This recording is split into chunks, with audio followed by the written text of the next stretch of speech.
kont negattiva ħafna, I had a victim mindset, ġifieri fej dejjem eżempju ngħid mhux ovvja jiena mhux dejjem affarijiet żiena jiġruli, jew jekk jitlaqni meta niftakar kont in a long term relationship u ħassarna kont ngħid Qas Ommi Missieri ma riduni ħajkun iridni da.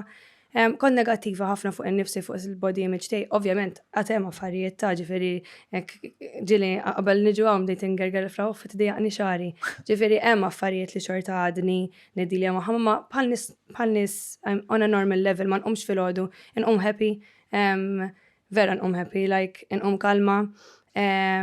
Veru jisni kolli daw ħafna coincidences li ngħid mhumiex coincidences, nuża ħafna moħħi mal-ġurnata ma f'mod pożittiv, like tallimt ħafna fuq il-law of attraction u l-law of assumption u l-laws of the universe and how it works, and it's true. So law of attraction, naf dwar law of assumption? So anything that you assume will harden into fact. So iktar jekk ħanqod nassumi li inti ħatkun tannejk miegħi, illum għada jew pitada ħad tiġri.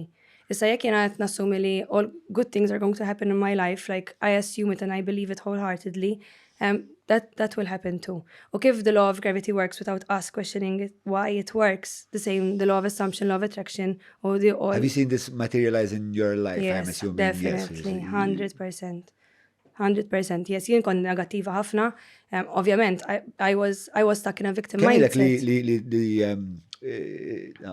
Divorzjajt li l-għed nifsek minn il-victim mindset li għetajt? Sena wara meta il-mami kont għaddejja minn break-up u jisu hemmhekk everything, I realized everything, jisni kollox ġie qudiem wiċċi tillallu. Tipo, I'm creating this life. Tipo, alright, vera, I was a victim to the circumstances I had as a kid. Imma as an adult, I am responsible to heal myself.